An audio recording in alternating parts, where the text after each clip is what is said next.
And so this is how we start, Hilary. We just start rolling. Sounds good. That's right. So before I introduce you, let me say welcome to our guests. We're glad you tuned back in.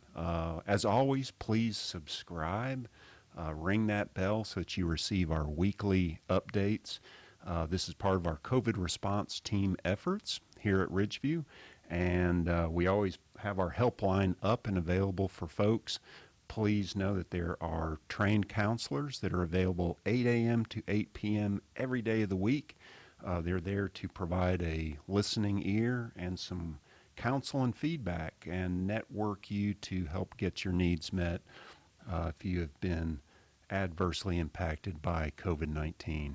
And we all know that's all of us. So, okay, little context for why Hilary Smith is here with us today. I'm so glad to see you. I'm glad you're here.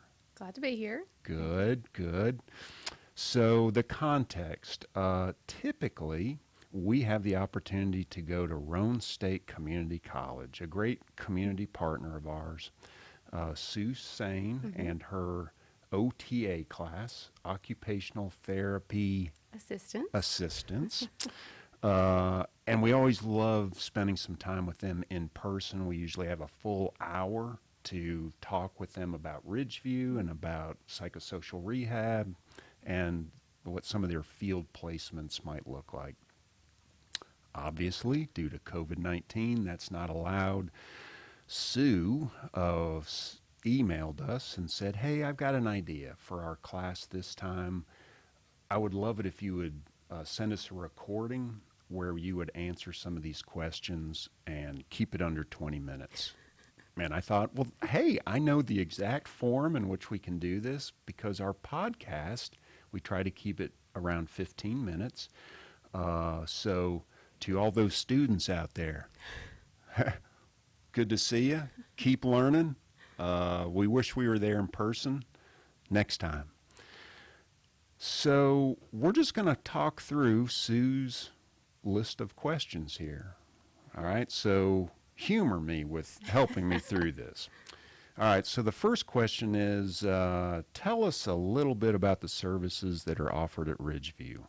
And I notice you put by this, Michael, this is you with the smiley face. So you want me to answer this one? That would be All great. Right. Well, let me test something out for you. And you tell me if this, because this is kind of a neat opportunity to sort of do an elevator speech, right?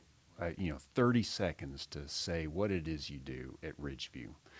All right, so tell me if this makes sense. I always like to say that Ridgeview is a warm, welcoming place where people with complex behavioral health needs are met with hope, healing, and recovery. Sounds great. Does that work? Yes, it does. Okay, so what does all that mean? It really means that Ridgeview has a very broad continuum of services from an inpatient acute psychiatric hospital all the way to community-based services that help with vocational needs, peer support needs, school-based therapy services, and a myriad of things in between. One of those services is psychosocial rehab that you're involved with. Yes. So if we had more time, we'd go into in-depth detail about all that Ridgeview does. We'll save that for another more lengthy, long-form discussion. So tell me about your role with PSR, your title, your role, and what a day in the life looks like for you. Oh, that could be scary. So my role is the program coordinator of one of the programs in Campbell County with Ridgeview, Cumberland, Cornerstone. There are multiple PSR programs, one in each county with Ridgeview. And so I just do the daily operations. I run the daily operations, provide supervision, perform groups or facilitate groups, meet with the program members, figure out what they're needing, link them with services, And my staff also are meeting with them as well, doing that and facilitating groups. So it can be a busy day, trying to get everybody in the time frame that we have. But that's pretty much, in a nutshell, what I do. So I love what we do. I love the service to our brothers and sisters out there in the world. But one of the things I abhor about our industry are the labels and the names of things. Like so psychosocial rehab. So we abbreviate it to PSR. Mm-hmm. What does psychosocial rehabilitation mean to you? I would say trying to integrate into the community at some capacity. And that's individualized. That can be different for every single member that we have that comes through the door. See, I love the way you just put that. Now, it's probably too long for a title of a program, but that makes sense. Mm-hmm. I get it. Thank you for the description. You're welcome. Well, we need to work on that. Okay, so let's. So Sue, we're off and running with your questions here. So, what are the credentials and/or schooling needed for your frontline workers in PSR or in the clubs? I think the drop-in centers. So, tell us a little bit about that. Okay, so the psychosocial rehab or PSR would be the frontline workers would be my staff, myself. We kind of divide up the responsibilities as much as possible. They're required to have a high school degree or bachelor's preferred. Sorry, and then I think she had mentioned the drop-in centers, which are actually our peer support centers, and those are peer-to-peer programs that offer like a place to socialize and a safe place to go. So those are two separate programs, but it benefits our members because they can come to the PSR program in the morning, and then if they want to, on certain days, they can stay later and join the peer-to-peer programs, the peer support centers. So they can have a whole day of services. And both of these programs have been uniquely impacted by COVID-19, right? Yes. Say a little bit about that. We've been able to, so we, have our programs during face-to-face. However, because of COVID, we've been able to extend that over the phone, conference lines, and even Zoom to those that have the capability the access to do that. And that was a great opportunity because a lot of people are at home. They're kind of afraid of the virus or to get out and expose themselves. So this was a way for them to receive services safely for them. Yeah, it's been so impressive to see ways in which you guys have really tried to work around and transcend the challenge posed by physical distancing, especially for this population where connectivity and relationships are so important as part of their recovery. Mm-hmm. So, well, that's great. So describe individuals served there. So yeah, who benefits from PSR? Well, I would say everybody. There are some guidelines. So it would be adults 18 and older who are currently receiving mental health services. They've been referred by a clinician to come to our program. So they would be eligible for teen care or our behavioral health safety nets that we can help them apply for that. We have multiple people who can do that. The front office staff, anyone who can help get that going. So I guess the symptoms that someone may exhibit would be some severe depression, PTSD, schizophrenia, schizoaffective, maybe some extreme anxiety. There are, some significant symptoms that would impact them. What kind of symptoms have you seen get worse or more amplified as a result of COVID-19? Are there Are you seeing more anxiety, more depression? I am, and I would say even some that don't specifically have a clinical diagnosis of anxiety or a clinical diagnosis of depression still exhibit those symptoms because it's a change, and we don't all adapt to change very well or at the same level. So, the some individuals have never had maybe depression or really had any issues with it, but they're isolating because of reasons to stay home. So, and they're not, like you mentioned, the connectivity, they're not connected to services as they had before. So I think change affects us all in different ways, and it can definitely impact the symptoms that you're experiencing. Now, at the PSR program located in Campbell County, would you guys have some OTA students that would be there for about 2 weeks? Is that right? Well, I'm trying to figure out how they try to schedule them, but we would get roughly around two that would actually they would do about 2 to 3 days a week for so many months. So, I mean, it was really good because they were able to see over time some of those either symptoms, decrease or their interactions. They were able to build a rapport with them. So they really got to see what was going on in the program at a long term. And would they also take part in teaching a class or leading instruction? They would co-lead, and they would kind of integrate what they're learning as far as maybe how to integrate maybe some activities in their home.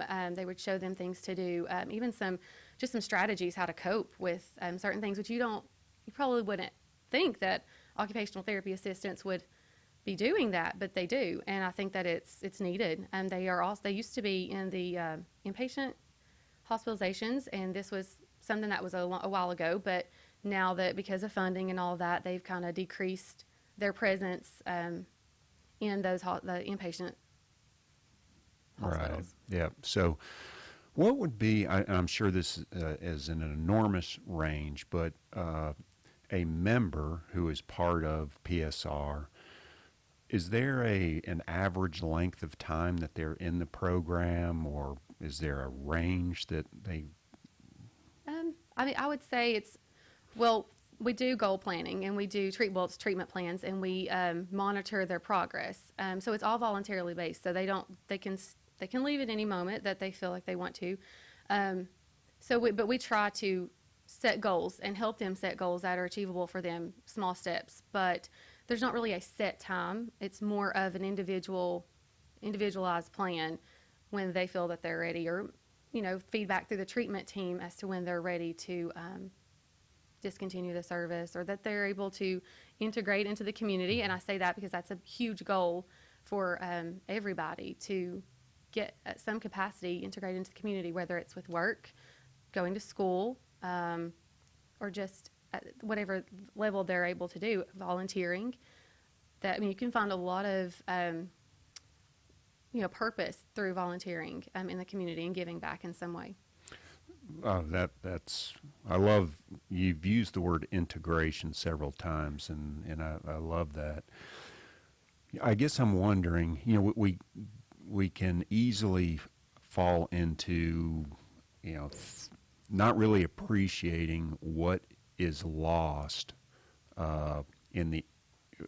until something is taken away. So for folks that don't, if PSR weren't in communities to provide this service, this care, this support, the treatment, the connection, what would happen to these folks who benefit from this service? I always refer to our program, or maybe just put it in the mind frame, as I feel like we're a safety net in some sense. So if this program was not available, I feel like some gaps wouldn't be met with their needs. They would be at home most of the time, away from support. And a lot of times, because of transportation, it's difficult for them to make their appointments.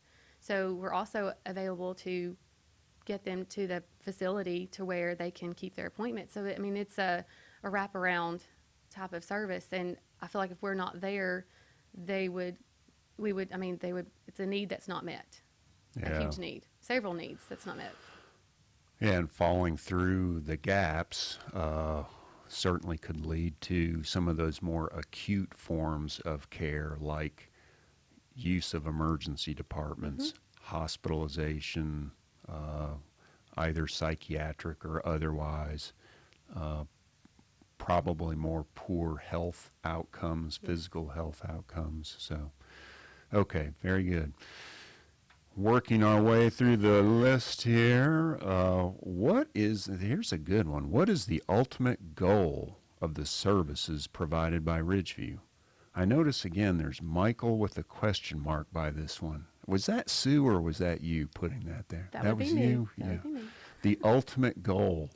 Wow, this is sort of like that, what is the meaning of life question. I don't know that, I guess I would say there are goals, plural. So let's just talk about that. Okay. We'll try to answer this one together. I don't know about ultimately. Certainly our moniker as an agency is Hope, Healing, and Recovery. So maybe the goal is providing care, support, treatment for people to further their hope, healing, and recovery. That may be one. I think I'm also struck when I have the good fortune of being in a PSR class or leading a class, whether it's on listening or social media or what have you. I have been struck by the fact that, I think I've mentioned brothers and sisters earlier, that these are my neighbors. These are my parents, my kids, my brothers, my sisters. They're my fellow human being. And I think I'm put in touch with what a hard road we still have to destigmatize how people with, whether it's serious persistent mental illness diagnoses or not, how they're treated out there in the world. So the ultimate goal, I find interesting that, yeah, they may get something about their own healing, but I think I'm healed more in the process, strangely. Does that make sense? Yes, it does. I agree. It's So rewarding. I prattled on. What do you think is the ultimate goal? I think it varies, but as far as Ridgeview's programs, it's individualized. It's just getting that individual where they're wanting to be with as much support and help that we can provide. But you kind of got to see your eyes through where they're at, where they're wanting to go. Yeah. It's a very good question. I'll have to think some more on this. But it does make me wonder, though, why do you do what you do? That's a loaded question. It is. I don't know. I mean, I know why I do what I do. It's just hard to put into words. I mean, they're very welcoming. When I'm coming in, they're asking, like, they know if I have a family member ill, or everyone's so caring there. You're with them. We're with each other for a long time each day. So you kind of, it feels a little more family oriented in a way. So it just that sense that you have whenever you come in each day. But it's a rewarding, and I had mentioned that it's rewarding to see the progress that everybody makes. Well, I think that is an excellent segue into this last question here. If you were able to provide some helpful perspective for anyone who wants to serve this population, what would it be? And that is it. I mean, it's connection to your community, your neighbors. It feels like family in many ways. You get to see people get better, do better. So for students, OTA students that are thinking, I wonder if this might be a field that I would have interest in, you have any advice for them? I do. I mean, recovery is it comes in many different forms, and when you're serving a population, well, that is also underserved in a sense. You just have to understand that we're not there. We're not there here at Ridgeview to do anything for anybody. We're there to help them help themselves and to give them the tools. And we always use this term at PSR, toolbox. So we are giving tools to store so they can pull out, and whenever they are needing whatever services they're needing, whatever help and coping that they're needing, we're providing that. But recovery comes in many forms, and it's individualized. And you can't you just can't put your time frame on something that isn't for you. It's for them. Beautifully said. Couldn't have said it better myself. It's probably a good note to end on. See, this wasn't all that painful, was it? Yeah. We thank you for tuning in. We hope you'll continue to follow us. We appreciate Roane State letting us visit them in this way. We look forward to seeing you in person in the near future. Again, want to give a nod out to our helpline.